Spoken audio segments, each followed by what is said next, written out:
विद्यमान आमदार आज त्यांच्या जन्मगावी श्री क्षेत्र ओझर येथे विघ्नहर्ता गणपती बाप्पांच्या चरणी नतमस्तक होऊन अभिषेक करून विधानसभेचा अर्ज भरण्यासाठी जुन्नर येथे कार्यकर्त्यांसह रवाना झाले। आमदार अतुल बेनके व गौरीताई बेनके व त्यांच्या कार्यकर्त्यांचे ओझर या ठिकाणी आगमन होताच ओझरकर ग्रामस्थांनी पारंपरिक लेझिम पथक, ढोलताशा व डीजे लावून आमदार साहेबांचे स्वागत केले। मंदिरामध्ये गणपती बाप्पास अभिषेक करून त्यांनी सर्व ग्रामस्थांना जुन्नर या ठिकाणी उपस्थित राहण्याचे आवाहन केले। यावेळी आमदार बेनके यांनी हातात लेझिम घेऊन ग्रामस्थांबरोबर लेझिम खेळण्याचा आस्वादही घेतला। विघ्नहर देवस्थान ट्रस्टच्या वतीने आमदार साहेबांचा शाल, श्रीफळ व श्रींची प्रतिमा देऊन सत्कार करण्यात आला। त्याचबरोबर पांडुरंग शेठ पवार, संजय काळे व इतर कार्यकर्त्यांचाही श्रीफळ देऊन सत्कार करण्यात आला।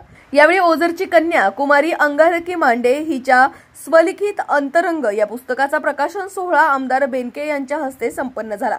तसेच गावच्या मारुती मंदिरातही जाऊन आमदार बेनके यांनी बजरंग बलीला पुष्पहार अर्पण केले व गावकऱ्यांच्या गाठी भेटी घेत त्या आमदारकीचा अर्ज भरण्यास कार्यकर्त्यांसह जुन्नर येथे रवाना झाले। यावेळी आमदार अतुल बेनके यांच्याबरोबर पांडुरंग पवार, संजय काळे, गौरीताई बेनके, सूर्यकांत रवळे, अक्षदा मांडे, शिलाताई मांडे, तेजस रवळे, संदेश रवळे, ओझरकर ग्रामस्थ, पक्षाचे कार्यकर्ते व पत्रकार बांधव मोठ्या संख्येने उपस्थित होते। याच बातमीचा प्रत्यक्षदर्शी आढावा घेतलाय आमचे ओझर प्रतिनिधी मंगेश शेळके यांनी। पाहूया।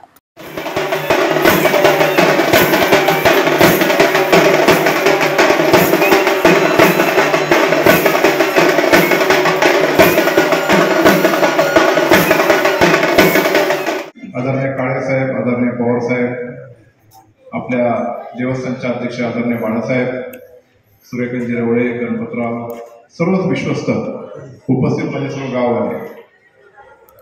परंपरेनुसार बेनके साहेब जेव्हा फॉर्म भरायला गेले तेव्हा आपल्या गावाच्या हे गणरायाच्या चरणी प्रार्थना करून त्यांनी फॉर्म भरला आणि त्यांनी जीवनामध्ये यश प्राप्त केले आहे। त्याच परंपरेनुसार या विघ्नहर्ते गणपती बाप्पाचं दर्शन घेऊन हे जुन्नर तालुक्याची सेवा जो पायंडा बेनके साहेबांनी दाखवून दिला त्याचा वारसा जपण्याचं काम मी मागील 5 वर्षामध्ये केलेलं आहे। तालुक्याची सेवा तर केलीच, पण ह्या गावच्या प्रती पण मला जी सेवा करता येईल ते प्रामाणिकपणे सेवा करण्याचं काम केलं।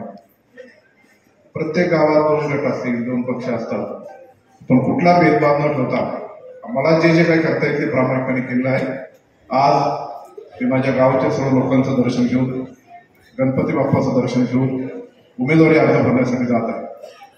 यश हे नक्कीच तुमच्या आशीर्वादाने प्राप्त होणारच आहे, पण माझ्या गावची जी अत्यंत परंपरा आहे ती बेनके कुटुंबाच्या पाठीमागे कायम उभी राहिली, तशीच परंपरा आणि तुमचा आशीर्वाद माझ्या सर्व भावंडांनी, माझ्या सर्व मायबाप लोकांनी, माझ्या सर्व बहिणींनी हा माझ्या पाठीमागे राहू द्या अशीच मी तुम्हाला प्रार्थना करतो। या तालुक्याचं पाणी असेल, रस्ते असेल, वीज असेल, अशा अनेक गोष्टी आपण जर पाहिल्या तर मी कधीही कुठल्या गोष्टीत कमी पडून दिलं नाही। या धरणाचंही पाणी आम्ही कधी कमी पडून दिलं नाही आणि आपल्या सर्व शेतकऱ्यांच्या पाठीमागे जी बेनके साहेबांनी जी आम्हाला शिकवण दिली, जी दिशा दिली, त्यानुसारच पुढे जाऊन मी असेल, संजयराव काळे साहेब असतील, संघटनेचे आमचे अध्यक्ष पांडुरंग पवार साहेब असतील, आम्ही आजपर्यंत करत आलेलो आहे।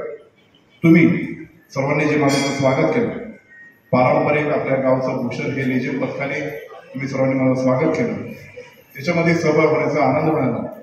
मला तर असं वाटत होतं की मतदान सुद्धा झालं, मतमोजणी सुद्धा झाली आणि त्या आनंदाच्या क्षणात झाली। तुम्ही ते लेझिममध्ये नाचतायत आणि मलाही त्याच्यामध्ये घेऊन तुम्ही नाचत आहे। हे निश्चित प्रकारे 23 तारखेला जेव्हा मतमोजणी होईल त्या दिवशी पुन्हा एकदा आपण लेझिम करून घेऊ।